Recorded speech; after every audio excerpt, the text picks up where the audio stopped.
Hello, everyone. Hello. How are Welcome to you the all? stream. Oh, How's everybody doing? Sarah, hello. Hi. Hello. we have Yes. nothing short of a gut-wrenching story to discuss today. Oh boy. Oh boy. I know. I know. It actually I attended your live stream this morning and something that you said really, hey 51 Tesla. Hey Mateo, people are popping in. I Welcome, love it. welcome. Bienvenido. Hey, Yes. Mateo. Hey, 51 Tesla. Welcome. Wonderful. Yeah, you were talking this morning, maybe it was your one big thing about a short story being about a feeling. And I got a lot of feelings from the story that we're reading together today. If you're hopping on the stream for the very first time, Sarah and I today are reading The Comet by W.E.B. Du Bois, a name I pronounced incorrectly this morning. Du All Bois. good. And this is Story Club, everyone. So every week, Sarah and I, we are both writers. We'll do some proper introductions momentarily, are working our way through this collection of short stories, one story a week, talking about them, analyzing them from a writer's perspective. Welcome. We've got Welcome. Discord. It's a great story club. Sarah, do you want to introduce yourself? Well, sure. Hello, everyone. I'm Sarah Ray Werner. I am a writer and podcast producer and reader of short fiction now. And I'm here doing Story Club with Asa. I have a background in literature, but most of the stuff we've read, I have never read before. So I'm very excited perpetually to dive in each week. How about you, Asa? I love that. I love that intro. I'm Asa Merritt. My background is in screenwriting. I wrote a series for Audible, but now I'm writing short stories, hence the aggressive, diligent reading of short stories. So that's kind of what my YouTube channel is committed to. Sarah and I are both here on YouTube, and that's why we started these story clubs in addition to sci-fi story club on typically Wednesdays. Today is an exception. On Thursdays, typically tomorrow, we're doing this as well. We are working through horror stories, working our way through this anthology. So this is also in the mix. But like I said, today, well, Sarah, just real briefly, Yeah, how's the yeah. how's the writing going? Oh, thank you for asking. Um, Good. I had to look and see what day it was because I'm self-employed. I don't know how many folks here are, but it's really a different world when you're self-employed. Before I was self-employed, I used to write on nights and weekends, and those were my special writing days. But now every day is a special writing day, and consequently, I have no idea what day any day is. So I did some good writing this morning. I have been going back and I have ADHD and I get cranky if I don't have something new constantly.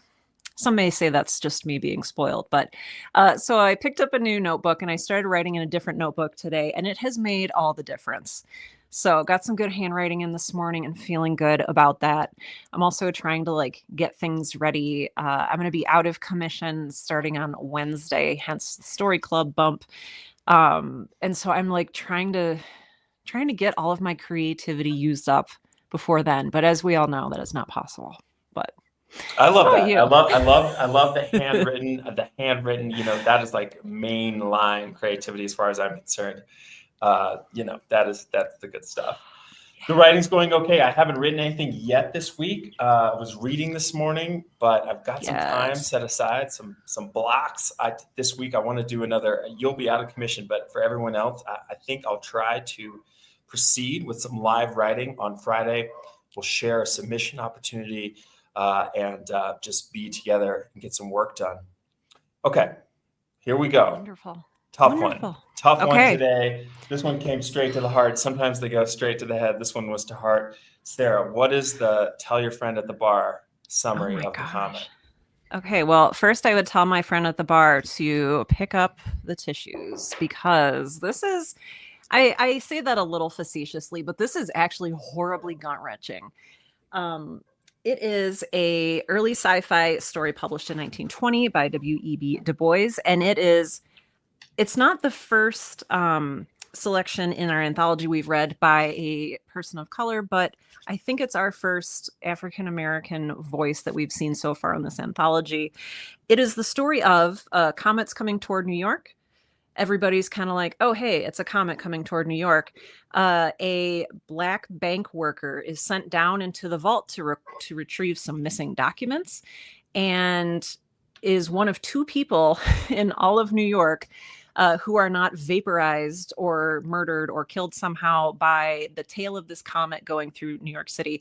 He emerges from the bank vault, and there's a lot of interesting things that happen when he does that. But basically, he finds that everyone in New York City is dead, and it goes horrifically through all of these dead people. He finds a woman named Julia who is alive, and together they set off to try to. I know. Mateo says, listening to the beginning, I was like, this is Sci-Fi Club, because I was telling Asa, it feels like a horror story. So Jim, who's our main character from the bank vault who survived, is driving Julia around. They're looking for Julia's father. They're looking for Jim's family. They're looking for survivors. All of this is revealed in a very interesting way as we go. Everything is like alluded to before we get there, which I thought was very interesting. Finally, they get to this East Coast, I guess it's like a telegraph or a cable office. And who should show up but Julia's father and her boyfriend?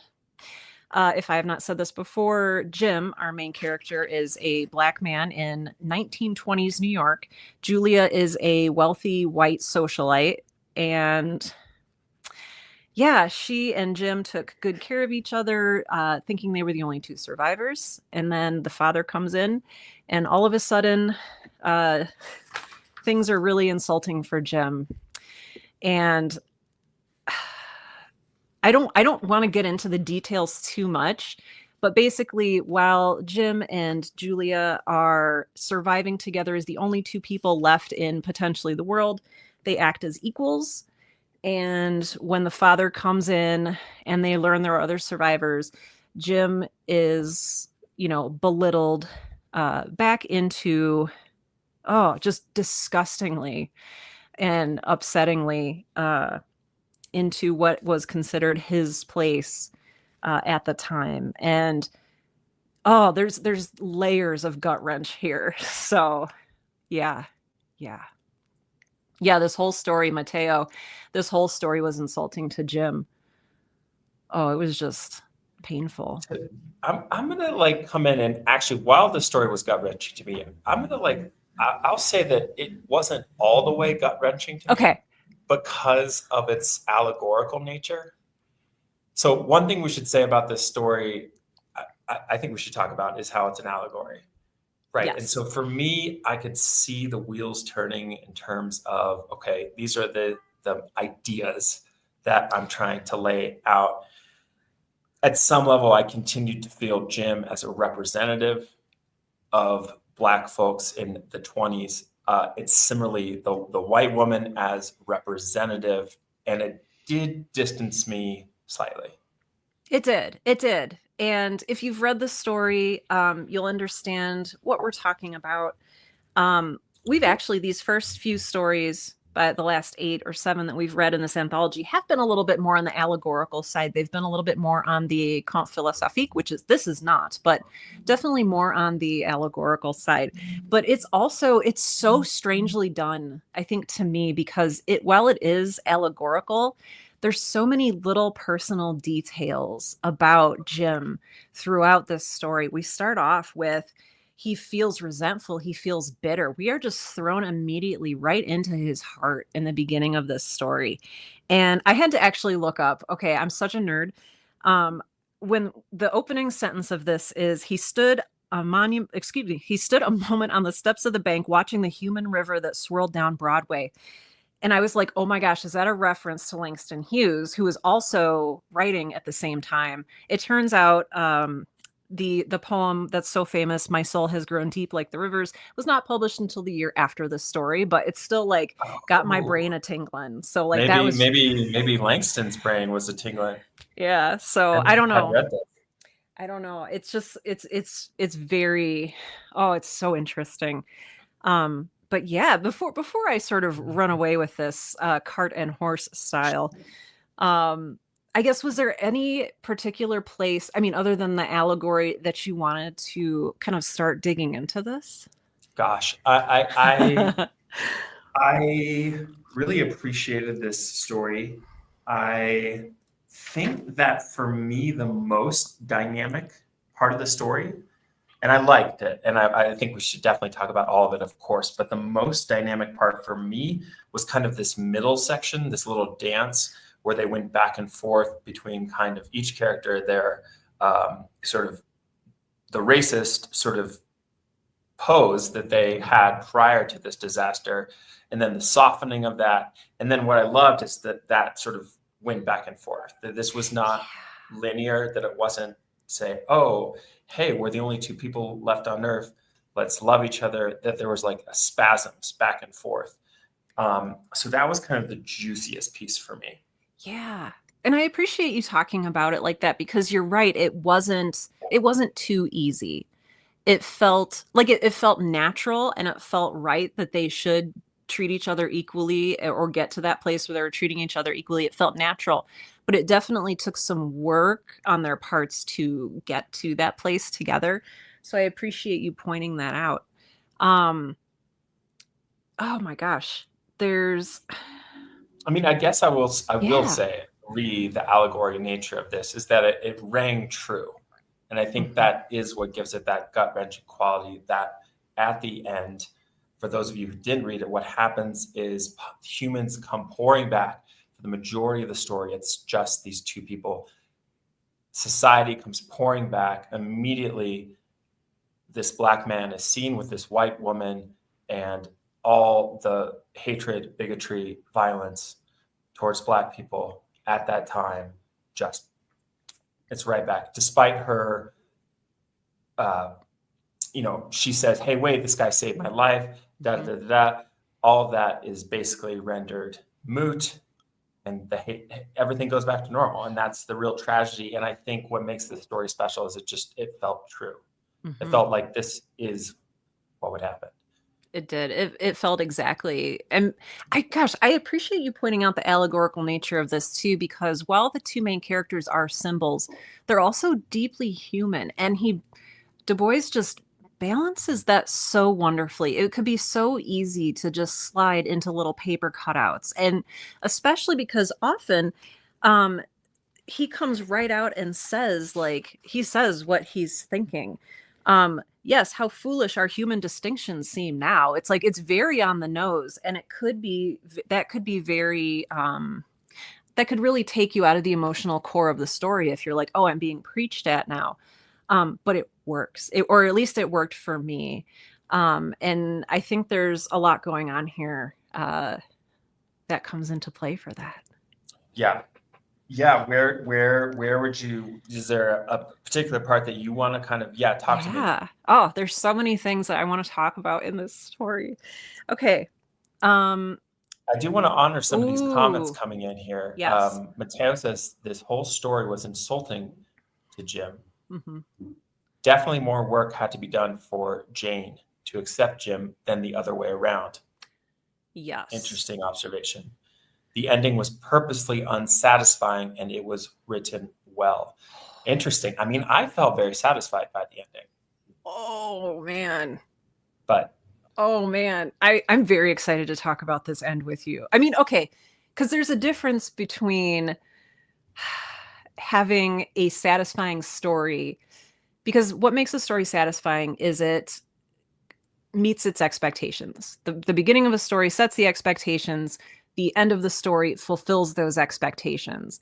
And this story did a beautiful job of that.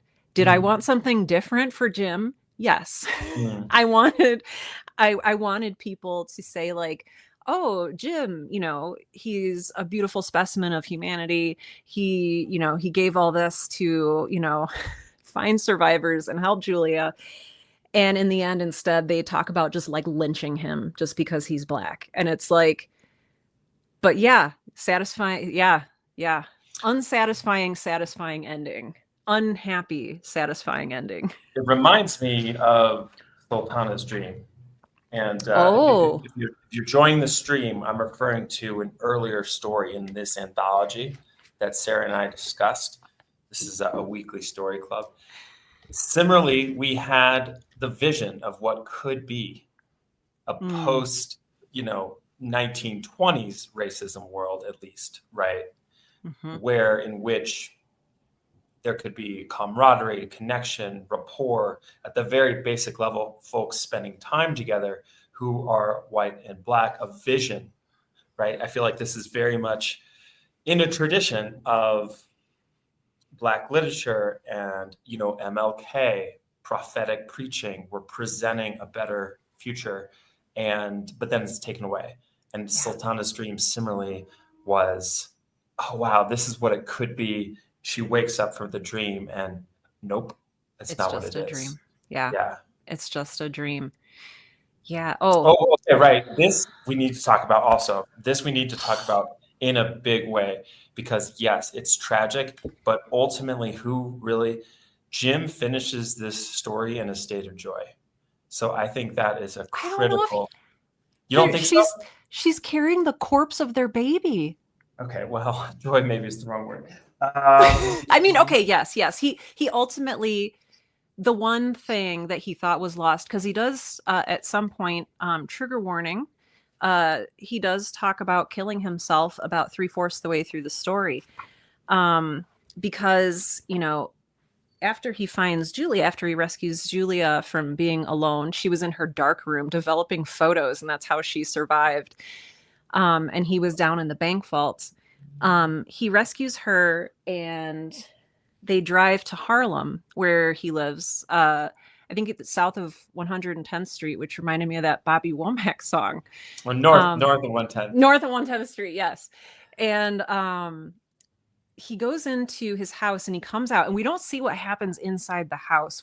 He comes out and he's like, everything is gone, everything. And he goes back in, he comes back out holding something that he puts in his pocket that we don't see.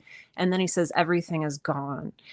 And you kind of realize through context clues that was his family's house. And you realize at the end of the story, or maybe a little closer, not at the end, but close to the end of the story, the object he put in his pocket was a baby's bonnet. And you get the sense that, and maybe people can help me understand this too, or maybe I'm just fundamentally misunderstanding something, but I'm curious where his wife was. Like, yeah, because he goes in and gets the baby's cap, but the wife isn't there. But then she shows up at the end of the story holding the corpse of their dead baby.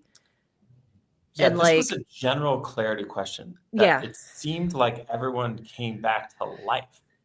Oh, but it wasn't that, I don't think. But that's like the immediacy of everyone's return. Oh, interesting. I'm curious, if anyone else kind of just like the car starts honking. It just seems like everybody's back. Dad and husband would have been dead also. Well, they went on 100-mile drive. So I think they were well outside of New York City when the comet came through. And I think that's why they survived. So all those people who came back, but we don't know why his wife survived. Right. We don't know why his wife survived. Okay. And I'm with you, Mateo. That's not what I felt like I was reading, but it just seemed like it happened so quickly. It did. And everybody coming back, and I say back, but these wouldn't be people coming back because they're, everyone who lived there is dead. So. No, I think you're right. There was everyone decided that it was safe to come back to the city. Right. At one point it says only New York was hit. Yeah. And the rest of the world's fine.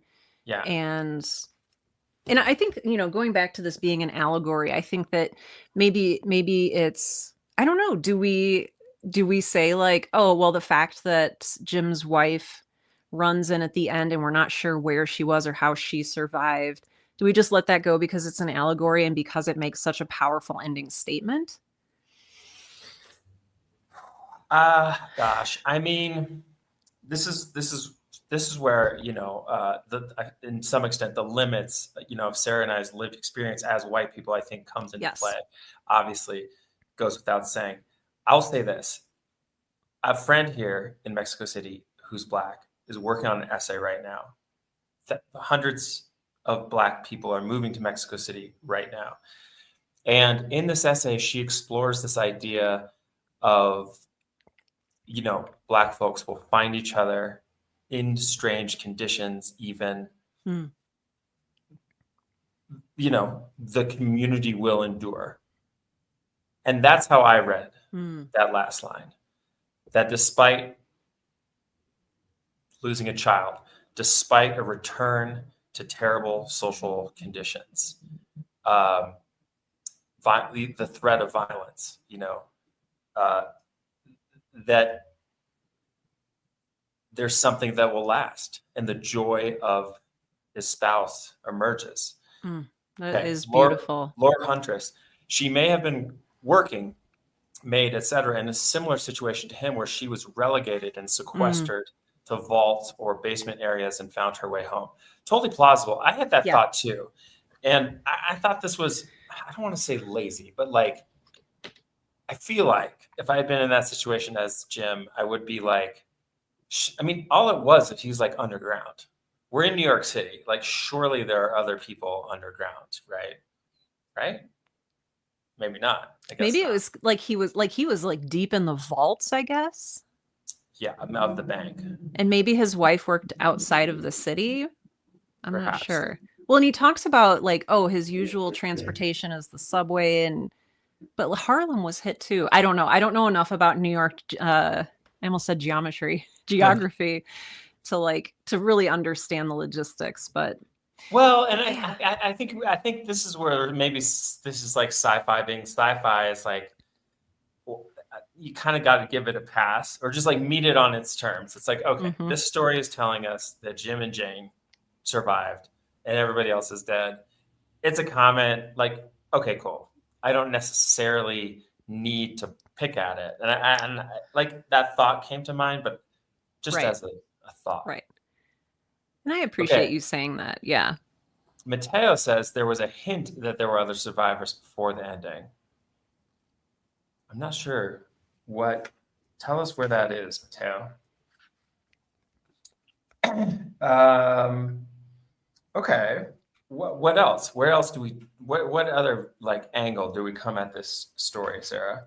Well, I definitely saw this story in, and it's up to you how long you want to talk about this part of it, but I feel like the story was very distinctly in three different parts.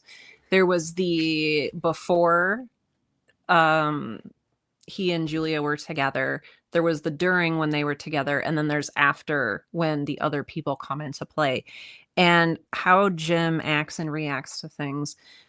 Jim, begins the story like very bitter, very resentful, very upset. He's very prone to terror. Um, he meets up with Julia, and all of a sudden, the story talks about them helping each other, finding each other, being equals. It talks about them. Um, she refers to him several times as, oh, previously she wouldn't have thought of him as a man, but like in his actions, he's doing exactly, what she would expect of a man. And and then there's this like beautiful poetic like explosion of, they start talking about like a vision of the world where they're equal. Slowly the mighty prophecy of her destiny overwhelmed her, and I think at this point they're thinking like, oh, are we the only two people left in the whole world? Are we going to repopulate the world? Like That's the it sense like I got. Yeah. and it's just it gets elevated into this like really really dense prophetic language. Like she sees him, it says glorified. um he was no longer a thing apart, a creature below, a strange outcast of another clime and blood, but her brother humanity, incarnate son of God and great all father of the race to be. And it goes on that for a while. And They that even kind of came talk, from her yeah, perspective, right? that came from her perspective, which I Right. really love. She even sees him, it says, it was as though some mighty pharaoh lived again, or curled Assyrian lord. He turned and looked upon the lady and found her gazing straight at him. Slowly, immovably, they saw each other. And it's this beautiful moment where they are both referred to as divine beings. And then honk honk, Right. Fred and the Okay. Yeah. dad That's like the interrupt. last moment Yeah. before. Yeah. Right. Yes. So there's like, to me, there's, and right when this happens, it goes honk honk, the mad cry came again. Jim dropped and bowed, groped blindly on his knees on the floor. Because Okay. when he hears the honk honk of the car, he was holding I think a flare, they call it a rocket, but some kind of explosive thing. He drops it and in his startlement, and immediately, and I don't think this is accidental, immediately goes into a bowing position back to a really Right. Deference. it's immediate. And I think that's part of what got me too. You go immediately from we are together, we are equal, we are divine beings to like literally a car horn. That's how fragile it is, right? It's Yeah. powerful and fragile. And like her dad honking the car horn, like Right. destroys it. And Jim's, I think what you're reading there is Jim's immediate return to his prior behavior as Yeah. well. Right. Yeah. Yeah. Yeah. Yeah. And it's not that he wants to do that, I don't think. It because he does, the rocket blazed into the air and scattered its stars upon them. She covers her eyes. He bows down, groping blindly for. So they're startled into that position, but he's still in that position. And immediately, like a power structure returns when these like white dudes come back in their car and they're not dead. And I don't know. Assumptions are made, and Yeah. I one thing that struck me was the dad giving him money. Oh, that's exactly what I wanted to talk about, and I didn't know if we were ready to talk about that yet. I think it's time. I think it's time. Oh, can I tell you? Was it the dad or the husband? It was the father. The father. It was the father. All right. Okay. As the couple turned away, the father drew a roll of bills from his pockets. Here, my good fellow, he said, thrusting the money into the man's hands. Take that. What's your name? Jim Davis, came the answer, hollow-voiced. Well, Jim, I thank you. I've always liked your people. If you ever want a job, call on me. And they were gone. So what do you make of that? What do you make of that?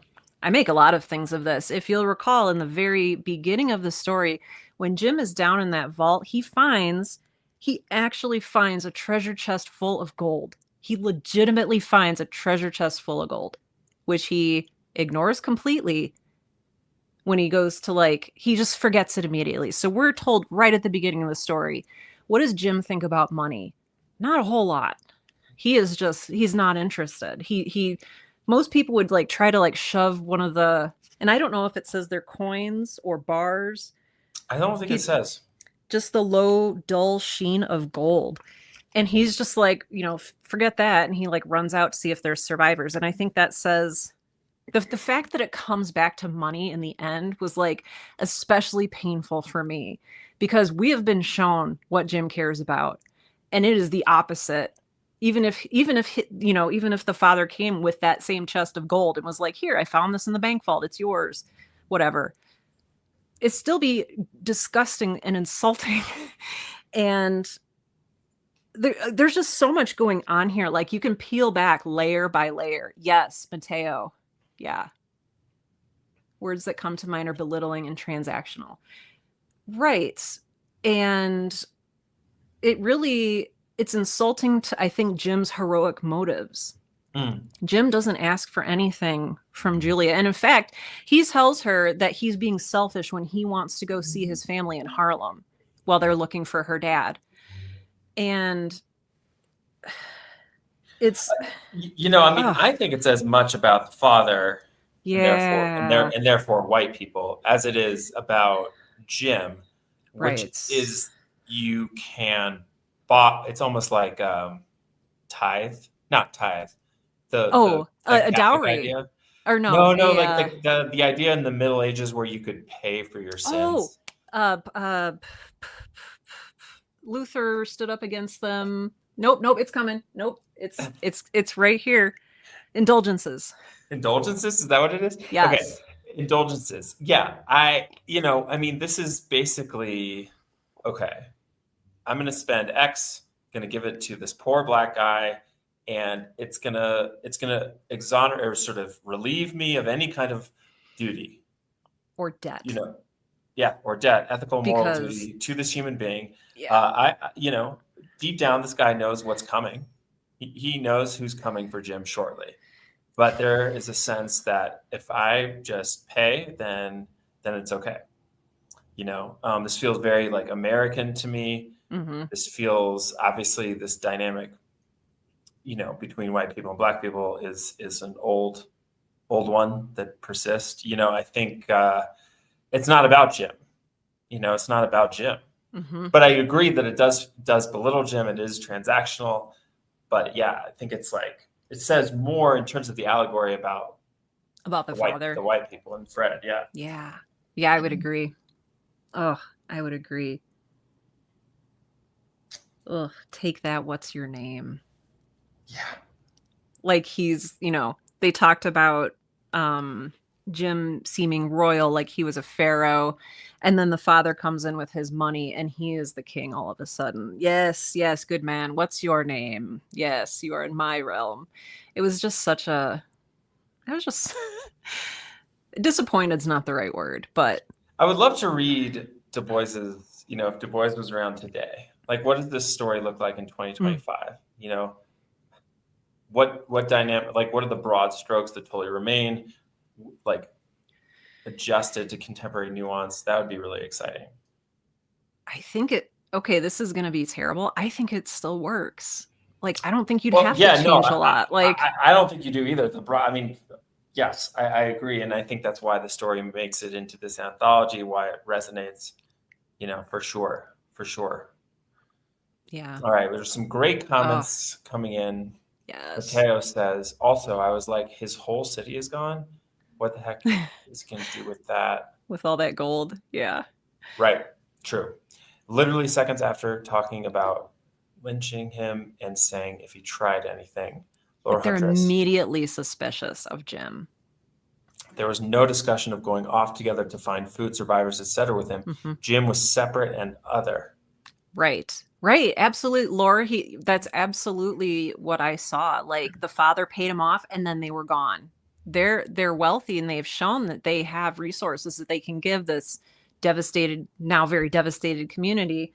But nope, the second the father gets his daughter, hands Jim a roll of bills, they drive away. They're just absolved of any responsibility or any, I don't know, sense of community. Right. Yeah.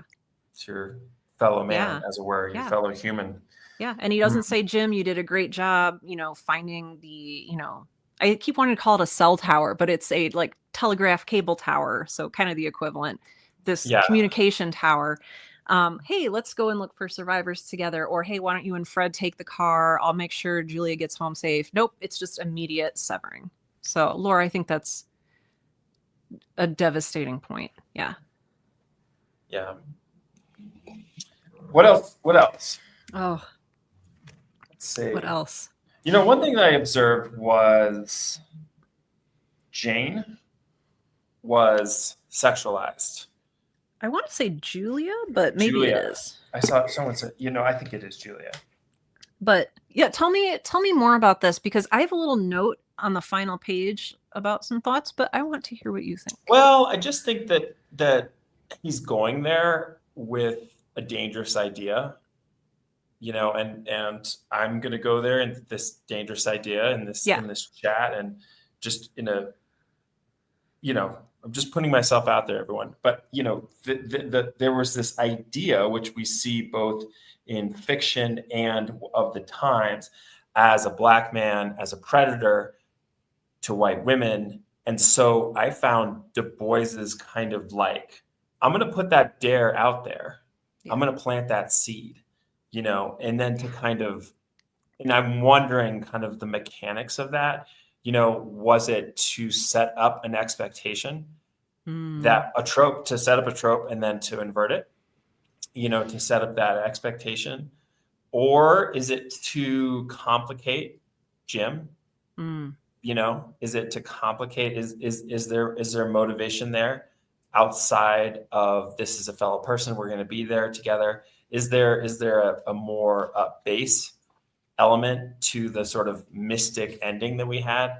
I just thought it was interesting. Or is this just the boys doing what male writers often did, which is like describe women in terms of their bodies? I mean, who knows? I just, it was notable to me because it was a motif. It really came through. This was like a beautiful woman in several descriptions that comes across. I think that's such an interesting point, and I'm really glad that you brought that up.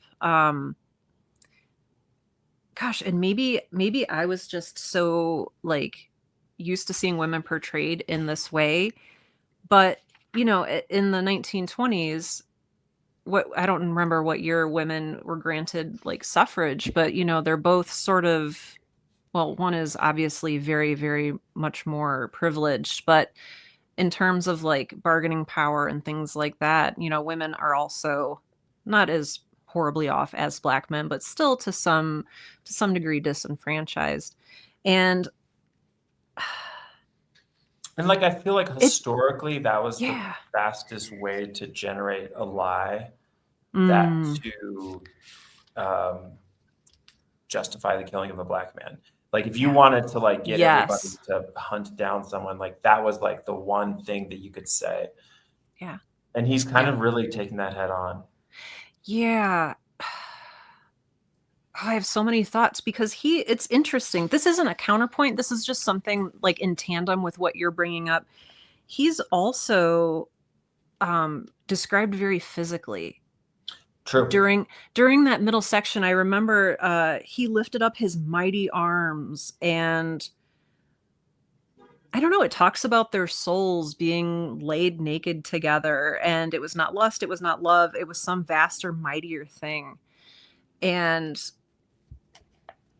But it does come back to that in the end. And it does, and it even starts, I think even before anything with Jim, it starts with Julia thinking like, am I going to have to repopulate the earth? Like, I think that is, does it start with Julia thinking that? We get physical descriptions of him from the jump. I mean, for me, it really connects with this idea of manhood, that I'm a man, that this story does seem to really hew, like the sort of worldview that this story seems to assert is that like deep down, white people and black people can connect and build a new world. But there's women and men, and that was part of the argument that like, I'm still a man. Like that was actually used as the evidence that like, I'm as worthy of society or whatever as a white person. Right. So that's really interesting. And so maybe that's part of the emphasis on that kind of description. I think so too. And there was something just, I don't know if this means anything, but there was just something in the very end when they said, who was it? Are they alive? How many? Who was saved? A white girl. And they used the word girl.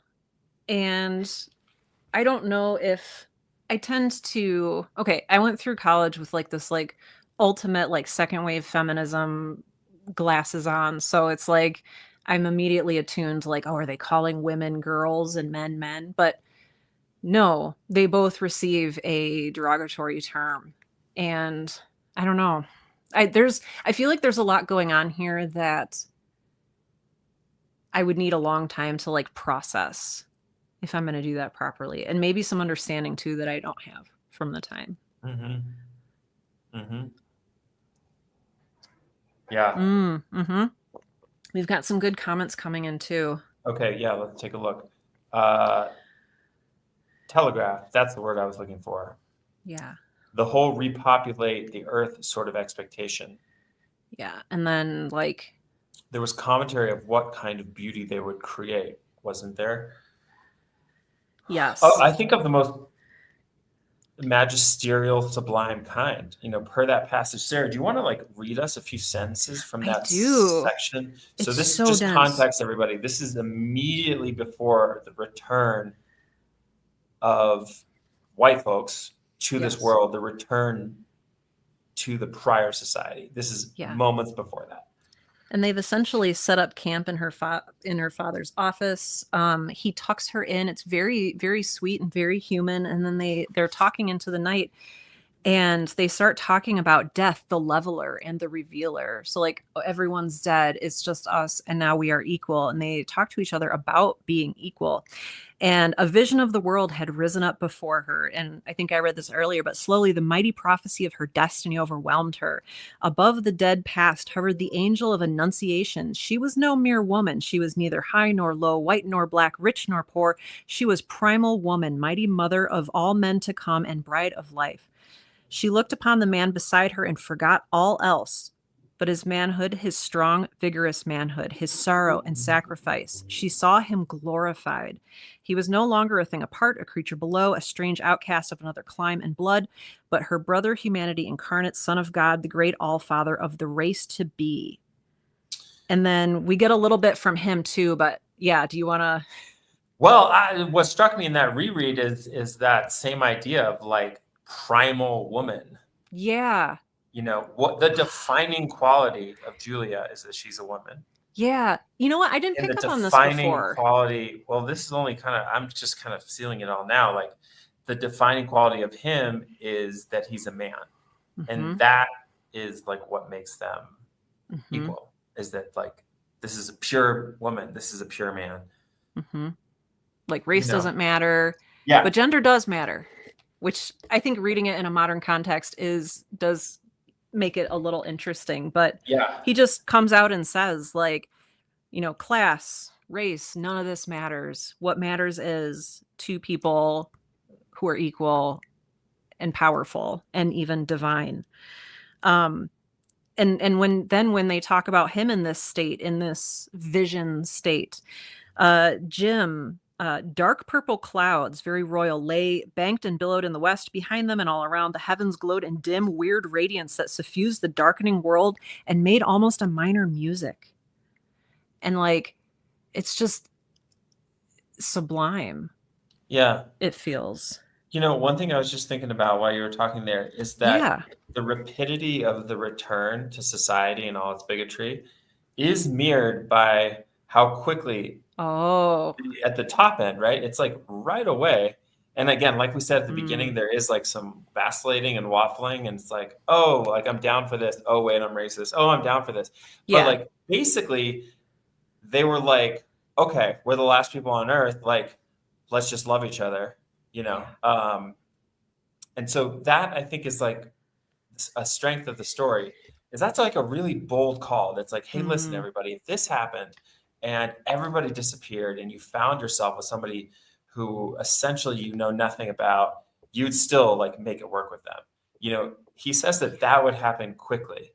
So I just realized that it's like on both sides, things would revert quickly, but things would also go forward quickly. That is very interesting and kind of a hopeful message. I think so. I mean, I think that's why maybe this story is so good, is because it like balances this utopian quality with, I don't want to say dystopian, but like hopelessness that things won't change. Oh, that's so good though. It's interesting that this is Lore Huntress. It's interesting that earlier she says he seemed nearly human now. And he also says that he was not human yesterday. Yeah. I noticed that. Was that when after the comet hits and he like leaves the bank vault, he goes out and he goes to a restaurant that he would not have been allowed to go to the day before, and he like eats food off of a dead waiter's tray? Is that when I don't think that's before they've hung out. So that's like when he's still by himself. So okay. This is a little bit later. Yeah, I mean, this really echoes present day for me, where it's like the obliviousness of white people, you know, the sort of the hegemonic culture just not having aware. Like the story opens with this person's, Jim's, assertion of his position. Ugh.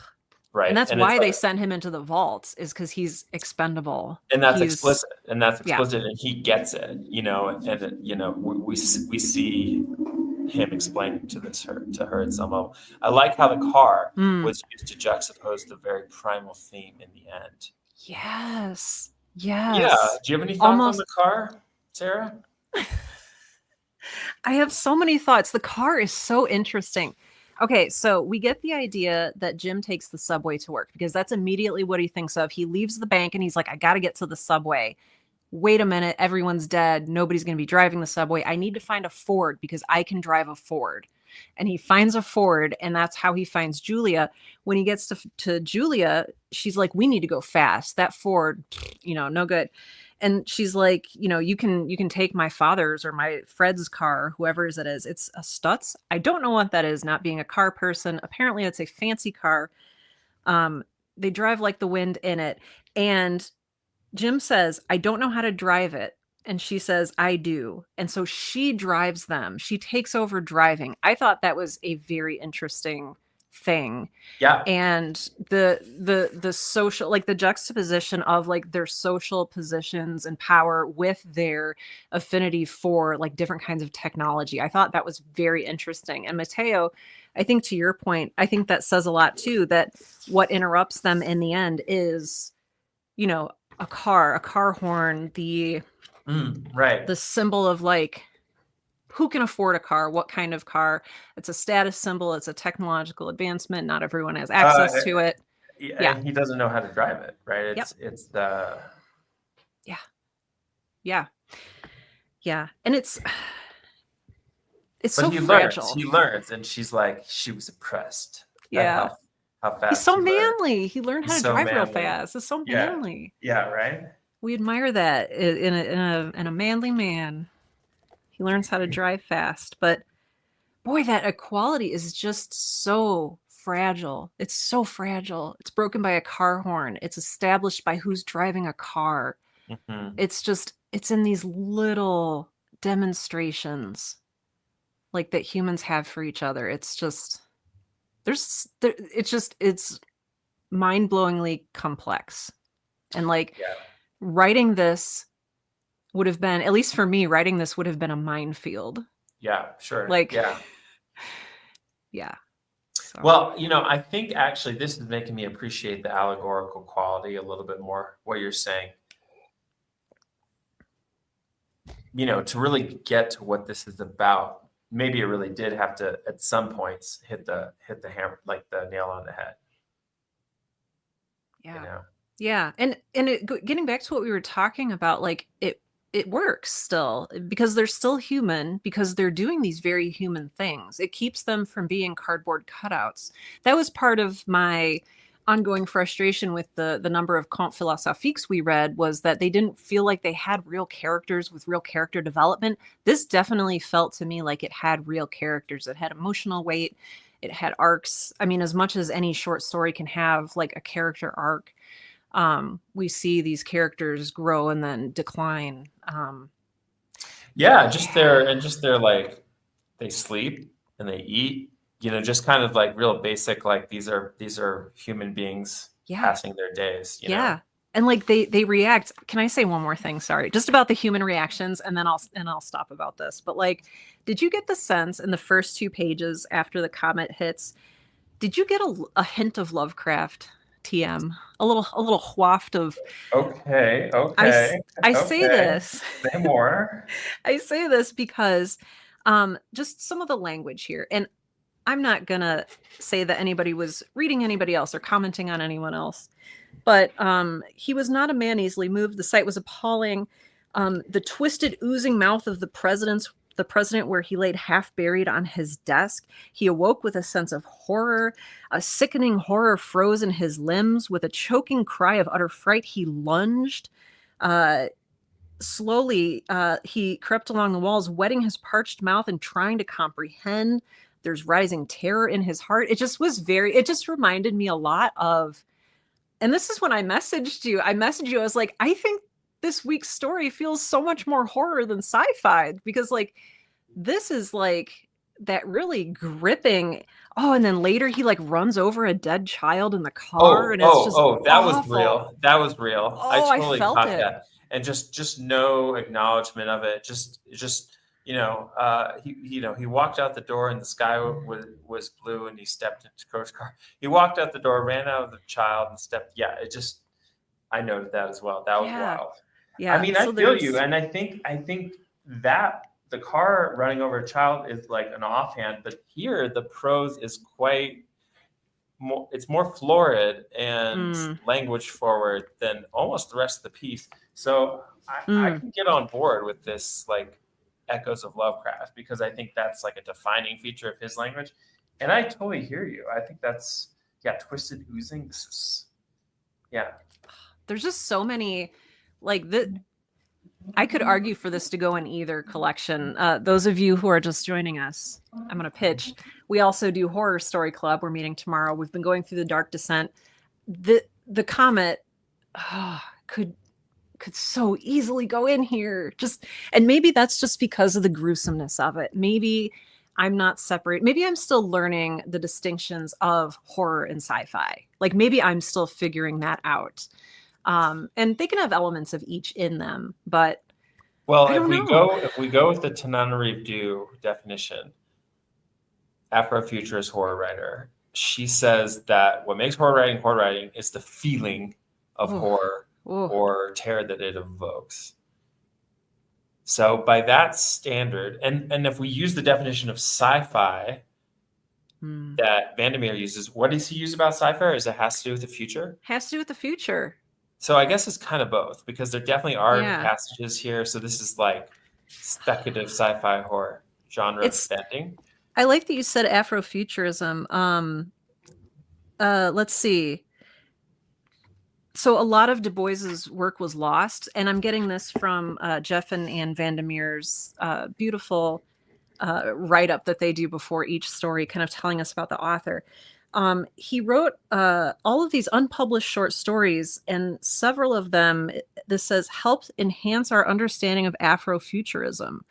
And so I don't know. I like that you dropped that word there, and I think that this is also a really beautiful part of that tradition. I mean, it's interesting. We read W.E.B. Du Bois in high school, and I didn't know he wrote fiction. I didn't know he wrote stories. And I sort of, when I saw his name in this anthology, in my ignorance, I was like, oh, is there an essay? But apparently he wrote some beautiful fiction and Right. kind of leaned into the Afrofuturism. Yeah. I mean, I would love to take a survey someday of Afrofuturism and see what antecedents there are to Du Bois, if any. Yeah. I'm curious Yeah. about that. Super curious about that. We should do some research. We should do some research. So we always ask this question, Sarah, as a writer, what can you take from this story and to apply to your own work? And this is also a question for the floor. Lots of writers are here. I know. I'm curious what you could take from this story that you could apply to your own work. Oh my gosh. For me, it was the sense of the highest highs and the lowest lows. So for me, it was that beautiful language where they're essentially looking into each other's souls as like the queen and king of the future. And then also he runs over the body of a dead child. And like it was that stark. Because that line just sticks. Like I felt it. I felt it when I read it. So Tananarive, this is horror because I felt that moment. I felt it so hard. And just the juxtaposition of those two, the very stark language about the child, and then like the very floral language about the beautiful future and the purple music and everything. But it works. It works. And I'm still figuring out why it works. Yeah. I think it has something to do with like the characters tethering those different flavors of reality together because the characters are really strong. Yeah. But I want to pick at that a little bit more. So I think that's what I'm taking away. Yes. What about you? Okay. This is one of those reads where it helps me kind of define my taste a little bit, like the bounds of it. And I feel like this is a little towards like, yes, these were richer characters than the Conte Philosophique, but they did, like I sort of said earlier, feel like ideas. Yeah. And so, but what I've also learned is I'm not really interested in like realist characters. Like what I'm finding is the characters I'm most drawn to are these kind of like they're not ideas, but they're warped. So I've been reading Flannery Yes. O'Connor. Like her characters Oh. they're not like they're all grotesque. They're like real people, but like twisted a little bit. And so for me, this is like identifying like one end of this, like, okay, this is too far for me. But at the same time, like hard realism, which even I would include, like, say, Tananarive and Stephen King, which is just like this is naturalism. These feel like real people. That's too far for me in the other direction. So this is kind of helping me home in on my personal aesthetic. Mateo says, whoops. I don't like how she tries to run away at some point, even clawing at the door. I'm not, i.e., not drawing attention to it makes it more impactful. Okay. Yeah. Oh, not drawing attention to the fact that they are allegorical, maybe? I see there's 2 different timestamps on the comments, so I don't know how related they are. Right. Sorry about that, Mateo. If we're misreading or reading at the wrong time, your comments. Anyone else have kind of takeaways, or Sarah, are there like other things for you? I mean, I'll say this, that there's a style of writing in this old work that I've said this before. It's like back in these, everyone's reading the same books. Like everyone's reading the Bible, everybody's reading Shakespeare, everybody's reading the classics. Like the body of literature is so much smaller, and just the strength of these like sentences, active verbs, just like the fundamentals. I feel like you can feel that cadence, and I appreciate that. Interesting. A more unified tradition. Yeah, exactly. And again, it's like directly out of this the Christian tradition that we saw very clearly in, what was that really cool house ghost story that we read? The guy who's in the ash tree. Yeah, M.R. James. Yeah. So yeah, it just feels, to see these works in conversation with that tradition is like interesting to me. Yeah. I really appreciate it. Yeah. Oh my gosh. Well, everyone, this is great. So just to refresh, tomorrow, if you haven't checked it out yet, the story for tomorrow is by Harlan Ellison, who I learned wrote 1,700 short stories. So probably knows a little prolific to some extent. The Whimper of Whipped Dogs by Harlan Ellison is the offering tomorrow. Same time, 4 EST. Have you read it yet, Sarah? I have not read it yet. Nor I. You know what? Can I tell you? I'm a frequent visitor of doesthedogdie.com. And so like I'm so sensitive to like potential animal abuse and pain in stories. It's like that title is putting me off. I don't want to hear the whimper of whipped dogs. I mean, no, yeah. I don't want to hear definitely on some like 1974. Yeah, I feel that. So I'm a little nervous, but I haven't looked up anything about it. I wanted to hit. Laura says it's wild. It's wild. Oh boy. Laura says it's wild. Well, per usual, everyone, welcome. We appreciate you. Sarah, why don't we put the links to Discord in? Good idea. So that folks can join. The Discord, every now and then the times of these changes, and the Discord is a great place to stay exactly up on the story club. So, like I said, Sarah and I both have channels you can connect to these story clubs through either. The Discord is all one Discord as well.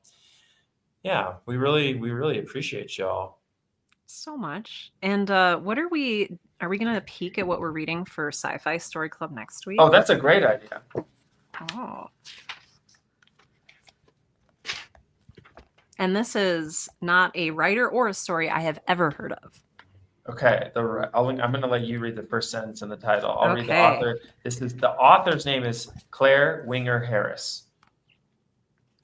And I'm really hope that I say this correctly. So it's called The Fate of the Poseidonia. Not Poseidon, but Poseidonia. Is that correct? If I say it like that, we'll say it. Or Poseidonia. I don't know. Maybe. But what I notice immediately is that there are chapters in this short story, which I think is very interesting. Chapter 1, the first sentence. The first moment I laid eyes on Martel, I took a great dislike to the man. So that just has me hooked already. Oh my God, I want the full first paragraph. Keep going. Oh, okay. You ready? Yeah. Okay. The first moment I laid eyes on Martel, I took a great dislike to the man. There sprang up between us an antagonism that, as far as he was concerned, might have remained passive, but which circumstances forced into activity on my side. Okay. I'm hooked. All right, Claire. I'm hooked, Claire. Yeah. Oh, like when you start a story with like personal beef between two characters, I'm just like, it's like human nature. I'm there. So I can't wait. It's going to be fantastic. So yes, next week, I want to say we are back to Wednesday and Thursday, 4 p.m. Eastern, 3 p.m. Central. Yep. 1 p.m. Pending your avails. Yes, I'm going to try to be here. I do want to honor Mateo's lesson here. So yes, I believe if I'm interpreting this like Mateo, you found this frustrating. Jane, Julia, I think it is Julia. Julia running away mid-story was mean. That felt like an unfair choice for you, Mateo, if I'm interpreting this correctly. 51 Tesla, I think that you're new. Welcome.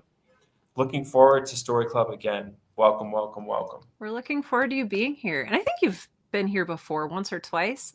I never know because like we don't know if you're here unless you comment. So yeah.